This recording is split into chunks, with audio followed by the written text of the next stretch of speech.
vous allez bien. J'aimerais causer quelques minutes avec les parents. Dieu nous a donné des enfants. Il les a donnés avec une responsabilité particulière de former leur corps, de former leur âme, de former leur esprit.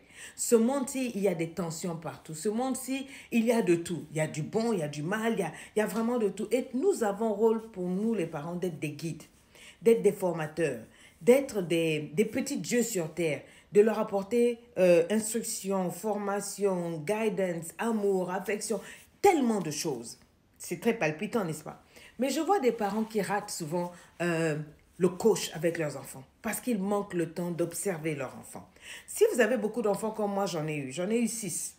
Au début, j'ai failli faire la même erreur que mes parents qui me disaient, oui, toi tu seras ceci, toi tu seras cela, parce que la société a dit qu'une femme doit être ambassadeur, une femme doit être avocate, une femme doit... Non, on me mettait certaines choses dans la tête, ça marchait à 20%, ça a réussi à me garder on track. Mais je me dis que j'avais un talent forcément pour autre chose. Il y a autre chose que je voulais faire. Et si peut-être mes parents m'avaient observé dans mes talents, ils m'avaient accompagné, peut-être qu'aujourd'hui, ils allaient bien manger. La dernière fois, j'ai écouté une dame qui était en train de dire, moi, mon fils, j'ai failli le supprimer quand il était dans mon ventre. J'avais tellement de problèmes. Mais je ne sais pas, une fois, m'a dit de garder cet enfant-là. Et quand je l'ai gardé, l'enfant grandissant, il ne s'intéressait pas vraiment à l'école. Il s'intéressait vraiment au football. Et les oncles, les tantes disaient, mais ça c'est une malédiction, ton enfant sera gâté, ton enfant sera nul, ton enfant sera quoi? Elle a choisi de ne pas écouter ce que les gens disaient. Elle a choisi de regarder l'enfant. Elle a vu la passion de cet enfant. Elle dit la passion de cet enfant-là peut le conduire à devenir un grand footballeur.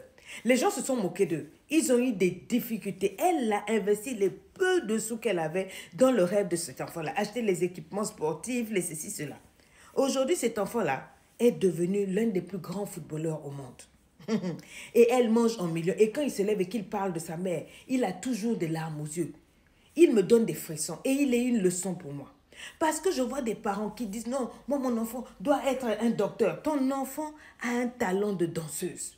Ton enfant a un talent de chanteur. Ton enfant a un talent de peintre. Parce que toi, tu n'as pas vu des peintres réussir. Tu estimes que ça, là, c'est le diable qui est en train de dévier l'enfant. Mais si tu étudies bien l'enfant, si tu pries bien, si tu as le discernement, tu sauras que Dieu a mis ce talent à l'enfant, là, pour guérir, chasser la pauvreté dans votre famille.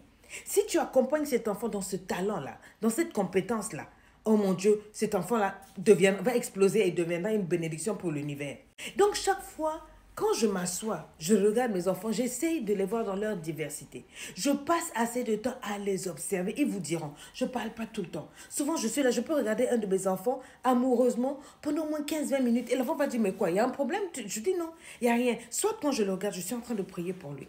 Soit quand je regarde, je suis en train de voir, est-ce que je n'ai pas raté quelque chose, Seigneur? Qu'est-ce que tu veux que j'arrange ici, là? On m'a dit dernièrement, il faut que j'appelle mes enfants boss, boss, boss. J'ai dit, c'est parfait, je les appelle, ça va patron, ça va boss. Et j'ai vu que ça change quelque chose. Donc, je continue de travailler sur mes enfants qui sont en train de grandir, qui sont déjà grands ou qui, voilà, continuent. Et je me dis, je veux épouser ce que Dieu est en train de faire en nous. Si Dieu me dit aujourd'hui, toi, ton enfant, là, ne sera pas un bureaucrate comme toi, tu le veux, qui travaille ceci, ceci, cela. Il sera ceci, cela. Je pousserai cet enfant-là à aller dans ce sens-là. Parce que on n'est pas tous appelés à réussir au niveau de l'école. On n'est pas tous appelés à réussir au niveau des bureaux. Certains sont appelés à réussir par leur talent. C'est pour ça qu'un parent doit être attentif. C'est pour ça qu'un parent doit écouter ce que Dieu dit dans son esprit par rapport à chaque enfant. Et un parent doit être observateur. Observateur est capable de se remettre en question pour ne pas surimposer sa volonté sur la destinée d'un enfant. Je sais qu'il y a des parents qui vont comprendre, qui vont écouter cette vidéo-là. Pour ceux qui n'ont pas compris, écoutez-la 2, 3, 4 fois. Vous allez voir que je parle à votre esprit. Chaque enfant est spécial et chaque enfant a un talent, un appel spécial. À vous, le parent, d'apprendre. L'enfant est comme une flèche dans la main du parent. Mais vous, vous êtes l'arc. C'est vous qui devez propulser votre enfant. Vous devez tirer l'enfant de telle sorte qu'il réussisse dans cette génération perdue. Vous allez y arriver si vous y ajoutez Dieu, si vous y ajoutez l'attention, l'affection et beaucoup d'observation. Observez vos enfants, vous allez les connaître et vous allez mieux les diriger. En ensemble.